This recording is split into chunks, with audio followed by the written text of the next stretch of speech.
and welcome to another lockdown edition of the Yorkshire Football Podcast. I, as ever, am your host, Dom, and I'm joined today by Huddersfield Town fan, Matt Gooders. You all right, mate? Hello, Dominic. Yeah, I'm not too bad, thank you, mate. Yourself? Yeah, I'm all right, thank you, mate. And Ads, the Leeds United fan. Adam Everington, how are you doing? All good, Dom. Glad football's back for the first 40 minutes of the game last night. I was kind of wishing it had stayed away, to be honest. It was that boring, but then it did. It's going to take him a while. It's going to take him a while to get back into it, mate. I've just sat through the League Two playoff semi-final, mate, which is just about to finish. As we talk, Colchester are leading Exeter 1-0, and it is in the 93rd minute. They're playing 5 minutes extra time. Couldn't get any more southern than that. No, We'll leave it there.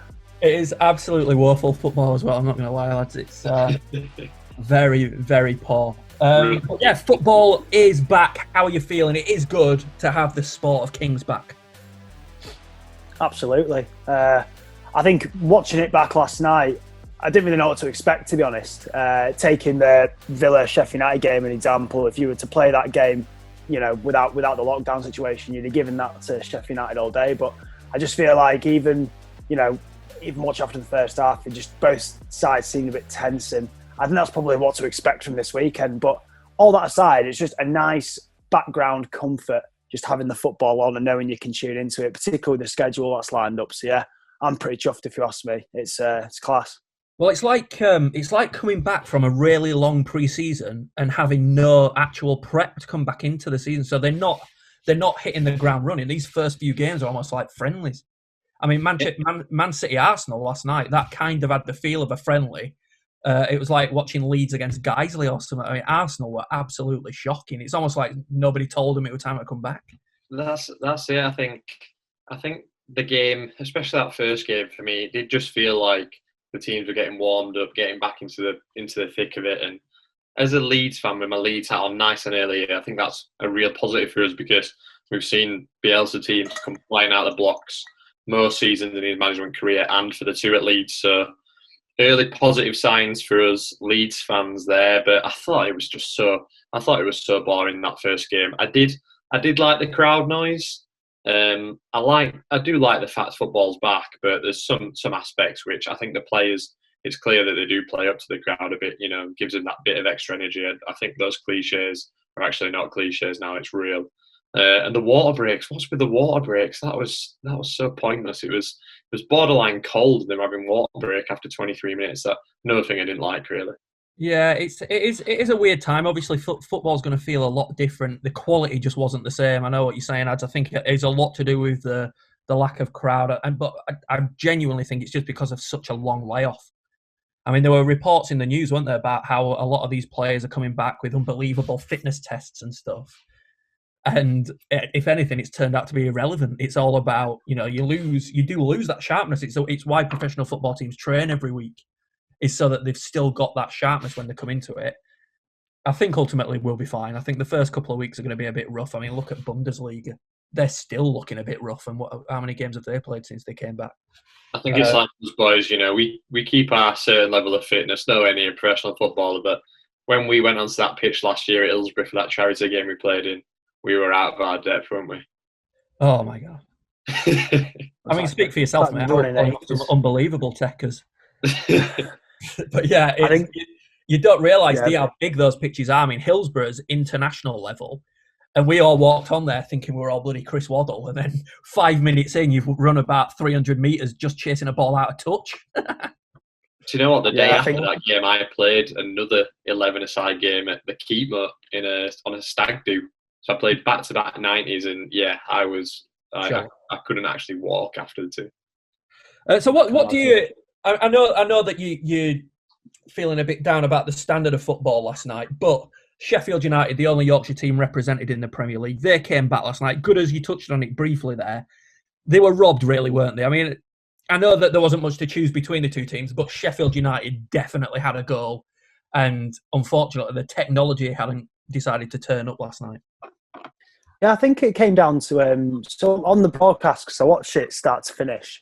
Apparently, kind of whispers that crept through to Jamie Redknapp on the touchline said that when they tested at half time and essentially turned it back on, the referee's watch actually pinged up in the in the dressing room and said, "Oh, there's been a goal allowed." So basically, it was a simple case of the system not being turned back on for when obviously the game restarted. And I know Premier League's is as elite as it gets, but you can't be letting those slip through the net. I mean, as they said last night, if that's the difference between Sheffield United clinching Europe or not, then there's definitely a case for them to be upset. And absolutely, I think from start to finish, as you say, we've touched upon the fact that obviously both teams were I don't know, not lacking that same sharpness as they had before. Well, they are lacking it, but I think at the same time, Villa set up in a way which just, in terms of Sheffield United playing out, they got stuck into them from the start. And yeah, I think 0-0 was not to be expected. I expected Sheffield United to get something, but yeah, it was a pretty drab affair. But hopefully, they can build on that. And I think just obviously I'm impartial between Sheffield United and Sheffield Wednesday.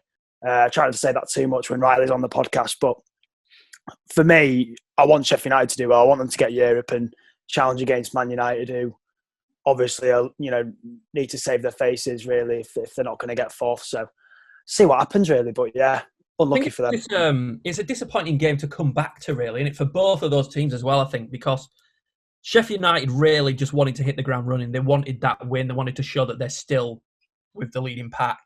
Aston Villa, they're fighting for their lives. But as quite often happens with teams that have both come up at the same time from the Championship, they're normally just fought out to stalemates, aren't they? There's never somebody who runs away with it, very rarely. So I think it's just a disappointing game to come back from. I think it was a poor point for both teams. I think both teams probably walked off thinking we'll take it. It's first game back, we didn't lose. But I think come the end of the season, that game was there for someone to take. We all watched that game. It was flat. It was sloppy. It was played at a very slow pace. I think in 9 games' time, when the season's done, if Villa are down by a point or two, Sheffield United miss out on Europe by a point or two, they might look back and think we should have probably done better in that first game. And sure. I think Man City, I know this is the Yorkshire Football Podcast, but I think Man City did show in the second one that they were zinging it about, like Man City normally do. And they looked decent. Arsenal, like we say, were terrible, but Arsenal were kind of undone. And like you said, it is the Yorkshire Football Podcast, but we're clutching at straws here, lads, so forgive us. Arsenal were undone by one of their own players. It was like their loss. It was almost entirely down to David Luiz.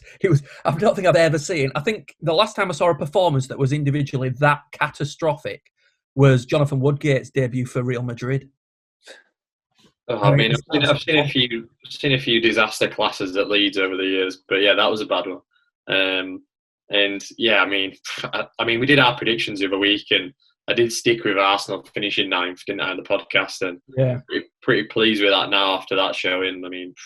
Awful, but yeah, I think Sheffield United. Like I said, I do think they probably will look back at that couple of points dropped. But Newcastle on Sunday, I think that'll be Newcastle's first game. Then Sheffield United will be a bit more up to speed. I'd fancy him to go there and win. And I think the teams who did play last night, I think I'll be backing most of them to win this weekend, just purely because they'll be that bit more up to speed than the others. Sure. I think Sheffield United is still going to be fine. I think they'll qualify for Europe. I want to see them do it. As much as I'm not a Sheffield United fan, I do want to see a Yorkshire team doing well in the Premier League. It's been too long, and they've been doing really well. They've like we've said on the podcast a million times already this season, they're kind of flying the flag for us at the minute. We will move on to talk about the Championship and, of course, Leeds United and everything else going on in that league. But first, let's take a quick look at League One and League Two. Obviously, those leagues have both voted to end of the seasons, but there are playoffs going on and promotions went ahead as normal. Rotherham, then, the other Yorkshire interest in League One, they were, of course, promoted. Now, I don't know too much about it. I'm not going to try and pretend I do. But a bit of controversy in League One, Gooders. I know you've got to be careful what you say here, so don't worry. We're not going to press you for anything difficult. But Peterborough and others kicking up a little bit of a fuss about Rotherham's promotion. What do you think to that? Yeah, I think given the kind of the disparity in games played, obviously Wickham clinching third and climbing into the playoffs effectively, alongside obviously Peterborough who missed out. Yeah, I can understand why those clubs are aggrieved. But at the end of the day, based on the points per game model that, has been implemented. And then obviously, clubs who are kind of on the fringes of that, who obviously miss out. It was a majority vote. And, unfortunately for the likes of Sunderland, Peterborough, it wasn't to be. And yeah, you can point the finger all you want and say, oh, it wasn't the way to do it and it should have been handled elsewhere, or the season voided. But you've got to consider the majority and the fact that, ultimately there are teams at the bottom whose kind of financial stability rests on, the season being concluded and not being left in limbo and stretched out. So I think, yeah, it had to be done, to be honest. Some clubs were going to be upset, weren't there? Something had to be done. Yeah, it was lingering on for long enough. A vote happened, and the majority of the clubs in that league voted to end the season, and that's the fairest way of doing it. I understand that Peterborough are upset, and Darren McCanton, there's a lot of money invested there to try and get Peterborough there. And he's right, mathematically, they could still have made it, but the league voted to decide the league on a points per game. And I know that he was kicking off on and he's saying that, it was a lot of self-interest there and they were just thinking about themselves. But yeah, obviously. If he looks at it, he's only thinking about himself and Peterborough, isn't he? Every team, every fan, every manager, they think a good run of form is coming just round the corner every time. And as we know, it doesn't always happen. And the fairest way of doing it, in my opinion, is based off the facts of actually what's already happened. But I think if we, again, get our Yorkshire hats back on, I think Rotherham back up again under Paul Warne. Really good achievement from them. And I really hope now that they can put up a bit of a fight and stay in the Championship and maybe try and kick on a bit. It'd be a shame to see them just keep yo-yoing up and down. I think they've done. I did back them actually for the start of the season in an ACCA to get promoted, and they've gone and done it. And yeah, they have just squeezed up. It has been a little bit by default, but Paul Warne again, another promotion on his CV, thoroughly deserved. Yeah, I absolutely agree. Sorry, Gooders. I think that they've had a really good season, deserve to go up. I mean, Peterborough maybe did deserve to have a chance of going up, but they didn't do enough before lockdown, did they? If you're going to be blunt about it. No, exactly. But yeah, if you look forward to the playoffs there, obviously no Yorkshire teams involved. But for me, I think everyone who's impartial probably want Portsmouth to clinch that. I think they're a bit of a fan favourite since they mounted the FA Cup win in 2008. I think everyone kind of looks on Portsmouth with a bit of rose-tinted glasses, and why not? Good team back in the Championship. But yeah, fair play to Rotherham. As Adam says, it'd be good to see them stay in the Championship. But I think it just comes down to the financial side of things. Having said that, Huddersfield had exactly the same budget as Rotherham when we got promoted, somehow did it. So I think under Paul Warne, if he galvanises, sets his squad up early, obviously has to contend with the immediate issues of, what is the player market going to look like when we come into next season, A lot of players being released. That's obviously the same for all clubs, isn't it? But I guess if you've been promoted, you've got to bring in a lot of players that are able to play at the next level. And moving from League One to the Championship, I don't think we can emphasise enough how big that quality gap is. I mean, you look at, much as I love to say it, look at Leeds United. They look like a team fit for the Premier League. Compare those to Rotherham United. I mean, imagine if Leeds don't go up and then Rotherham have got to play against a team like that. That is one hell of a squad building exercise to try and stay in the Championship. And I think it's going to be a weird one, the players' market, because obviously at League One and League Two level, the market is flooded. There are so many players that are only on year contracts that are then going to be on the market. I think you're kind of spoilt for choice there. And players, the better players, are going to be able to command decent wages. But when you've been promoted from League One to the Championship, it's going to be really difficult to build a squad that's going to be capable of staying up there. And that's probably what Paul Warne's worrying about. I love that our prediction podcast the other week, Mike Alinsky predicted Sunderland to go up in the playoffs, and they haven't even got in after this system. So Mike Alinsky 0 for 1 in his prediction. I was just going to start talking about Sunderland. Let's have a quick look further down League One. Obviously, the Yorkshire interest in there, Doncaster Rovers didn't look likely to make the playoffs, to be honest, but they've not had a bad season. Decent squad there. Fancy them probably to make the playoffs next year. It is disgusting, actually, that Sunderland didn't make it into the playoffs. In fact, it's disgusting Sunderland didn't finish top. They're an absolute disgrace. Bolton Wanderers relegated into League Two. Bradford City can look forward to playing them next season. And then we'll take a look at League Two. Then, obviously, that's another league that voted to end the season early, and rightly so. I mean, Bradford City were terrible. I mean, the last game we played against Salford, I think we said on the last podcast, is probably one of the worst team performances I've ever seen. So we didn't deserve to make the playoffs, but fingers crossed we can rebuild a little bit. We've pretty much binned off 3/4 of our squad now, so massive rebuilding process. Tom, you mentioned going to Bolton next year. You'll also be going to Barrow. They've been promoted into Sky Bet League Two now as well. So that's the exciting thing about League Two, mate. New grounds. Oh, it is. I'd love the way to Barrow. Standing on the terrace. Well, I'm assuming it's standing on the terrace behind the goal at Barrow. I've never actually. I couldn't tell you what the ground looks like. But I'll get on that search now for you. Might have to share my screen briefly. Yeah, share your screen, mate. Let's have a look at this atrocity of a football stadium. It is exciting to think of a new club like I can never remember Barrow. Certainly not in my lifetime have they been in the EFL. I can remember getting excited about being able to go to Burton Albion, and now they're miles better than us.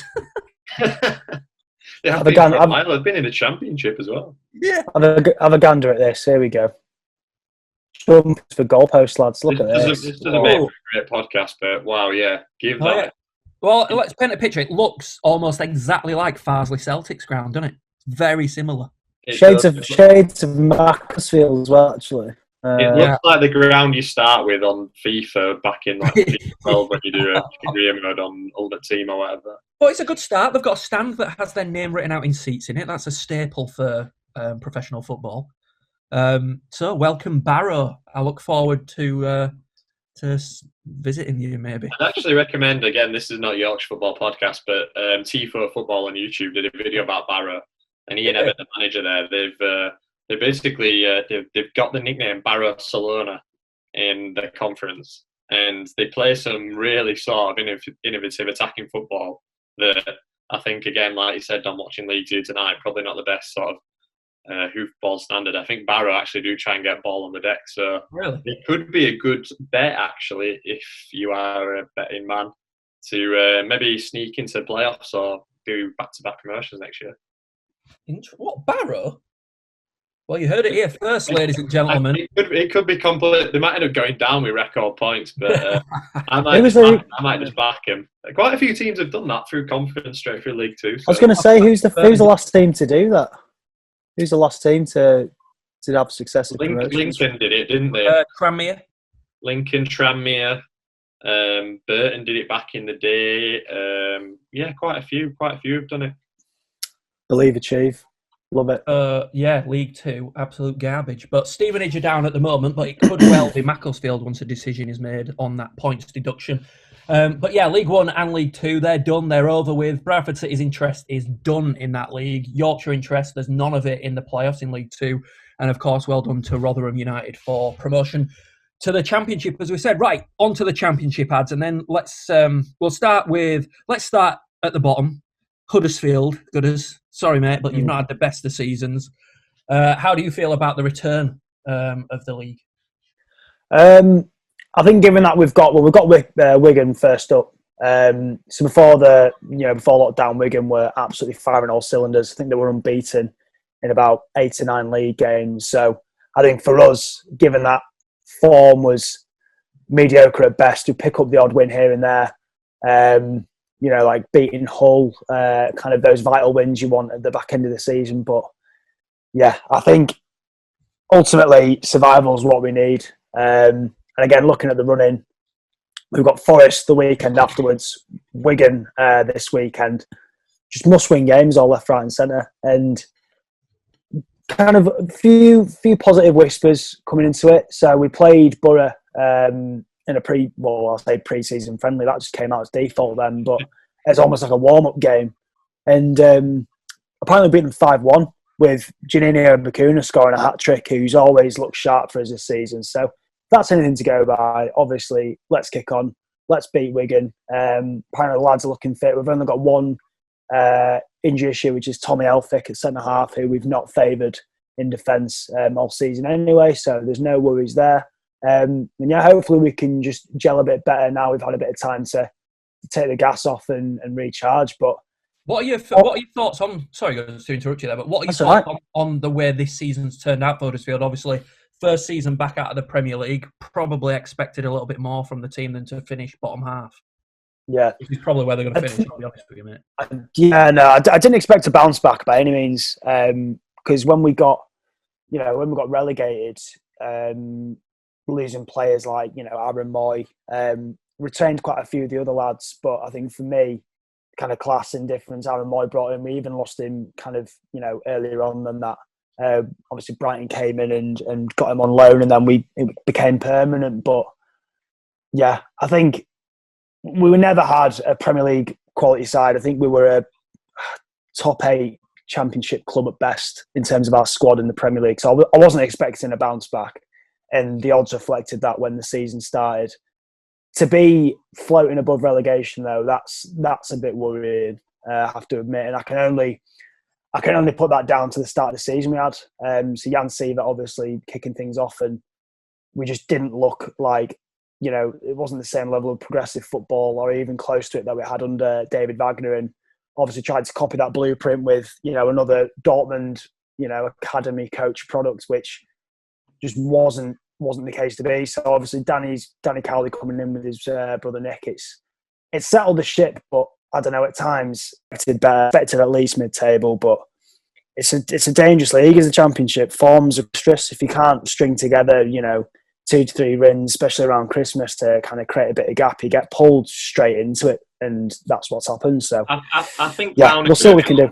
I think Town are going to be lucky just by the fact that there's going to be definitely 3 worse teams in them this year. I mean, you look at Luton did very well just to come up anyway, and they're battling really well. But not the greatest quality side. Hull are in turmoil. Obviously, they sold the best players in Jan. Thought they were safe, but have gone on this free fall, and now quite a few players are refusing to play for them in their fight to stay up, who are below Town as well. Charlton, similar sort of problems off the field, like a bit of unrest. And then, then there is all the other clubs around them who are also, not brilliant, like your Stokes, Boroughs, Wigan. So I think if I were a Town fan, obviously you've got to be a little bit worried because you're down there. And anything can happen. But I do expect Town to pull away within the first sort of 3 or 4 games of. Well, let's take a bit more of an in-depth look into that other Yorkshire interest at the bottom of the Championship before we go and look ahead at Leeds United, who of course are flying the flag in that league for the region. Middlesbrough, roughly Yorkshire. I think we've decided to include them sometimes on this podcast. Disappointing for them. Kind of expected a bit more from them this season, but they've always been they're a bit of a yo-yo club, aren't they? They kind of move up and down that league like they're on some sort of roller coaster ride. Hull, I fancy them to go down, to be honest. Like you were saying, losing key players in January didn't help, and they plummeted like a sack of potatoes. But to lose even more players now is not only devastating for them squad-wise, but morale. That can't be great for morale in the group, can it? No. I think I agree. If I had to, like I said on the podcast the other week, I actually think the team who are bottom, Barnsley, the other Yorkshire interest, I think even though they're 7 points adrift, I fancy him to stay up, because Hull, I honestly can't see where the next win comes from.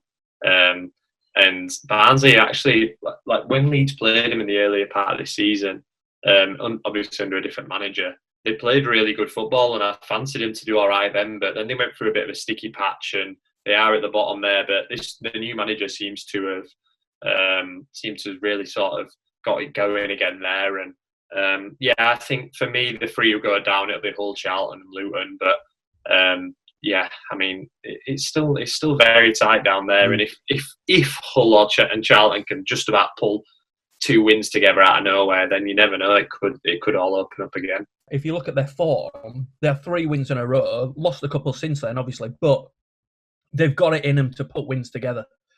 And if they can get another couple, that's definitely going to pull them up a little bit. It's going to pull Hull back into that. Wigan, I think their form's probably too decent to get dragged into it. I think they'll probably pull themselves up a bit and save themselves. But yeah, Hull are pretty much screwed, aren't they? I mean, I've got more hope for Barnsley than I do for Hull, and Barnsley are rock bottom at the minute. exactly. Yeah. And then if you look at Luton as well, Nathan Jones back at the helm there. If it's anyone who's going to inspire them to get out of the relegation zone, it's him, given what he's done at the club previously. So, yeah, it's a real mixed bag down there. It'd be interesting to see what plays out. But as long as Town can come out of it at the better end, then that's all I'm bothered about, really. Well, let's move on to Leeds United before I disappear and eat my homemade Nando's chicken. How do you see things going, Ads? I know that there's a lot of reports coming out of Leeds United that they're the fittest that they've ever been. They've come back from the lockdown fitter than they were before lockdown.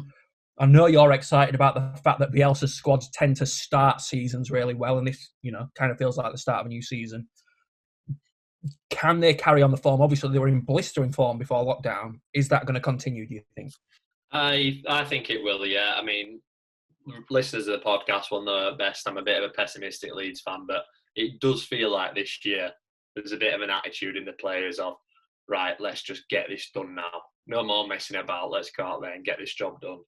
And this break, I do think fitness-wise it'll help, but I do think it's sort of, from what I can see, it's really sort of mentally reset the players as well. And it could actually, the first two games back, they're probably the biggest two, because we have Cardiff away on Sunday, which you'd expect us to win.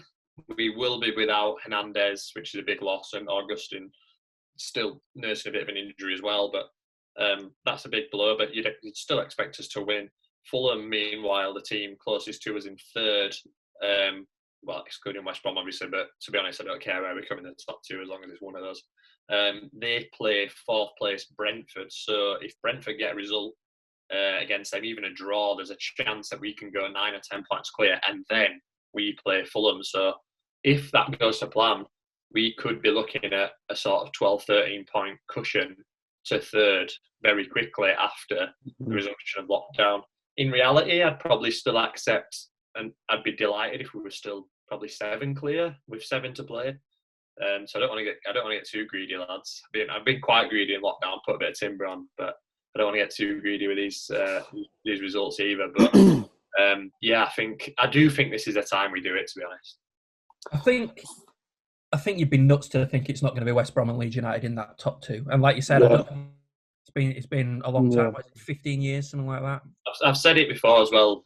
I think if I was looking at Leeds as a neutral, if I supported Blackburn this season, I was looking at Leeds, but Leeds were called Brentford or Leeds were called Norwich last year, I'd think there is no way they won't go up watching them every week. It is the best football, the highest quality football.